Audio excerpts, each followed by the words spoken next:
Donald Trump is going to be speaking to world leaders, and there are as well on this very morning new revelations in a controversy that is bringing fresh calls for his impeachment. This is a controversy over whether Donald Trump improperly pressured Ukraine to investigate and do political damage to Joe Biden and help Trump win re-election. Let's go to Lindsay Duncombe, who's our senior Washington editor, live with us this morning. This is a story that sort of began to percolate, but with every passing day, Lindsay, it is really amplifying. And now we have some very significant new revelations. Where do things stand this morning? Well, there are multiple reports, Heather, that Donald Trump personally ordered the withholding of military aid to Ukraine, and that happened in the week before he had that key phone call with the newly elected president of Ukraine.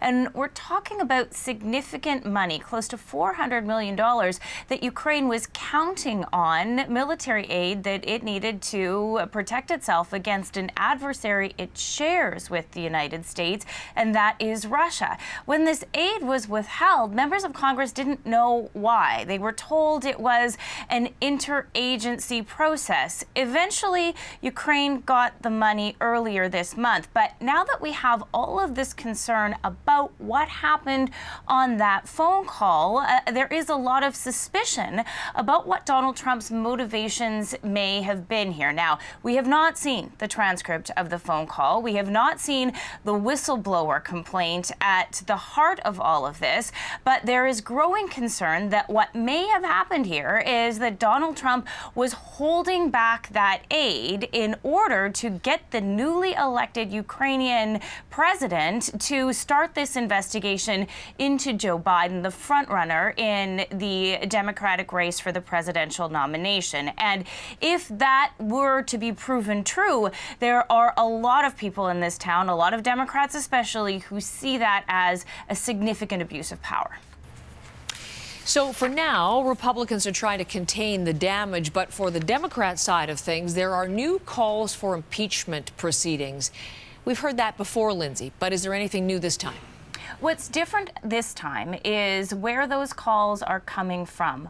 Who is making the call that impeachment is something that needs to be taken seriously? Just this morning, published in the Washington Post, there were 7 newly elected, that's key, moderate, also key, freshman members of the House, all Democrats, who put out a letter saying that impeachment may be something that needs to be considered. Here's what they said.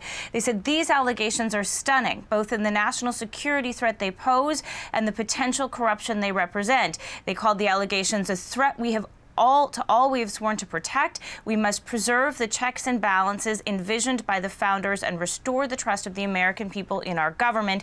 That is what we intend to do. So the decision to move cautiously on impeachment, Heather, has been a political one. Nancy Pelosi, Speaker of the House, worried about what will happen to moderate Democrats in this process. We're hearing from moderate Democrats that that political calculation may indeed be changing as a result of these allegations. We'll be paying close attention today then, Lindsay. Thank you very much for all of that.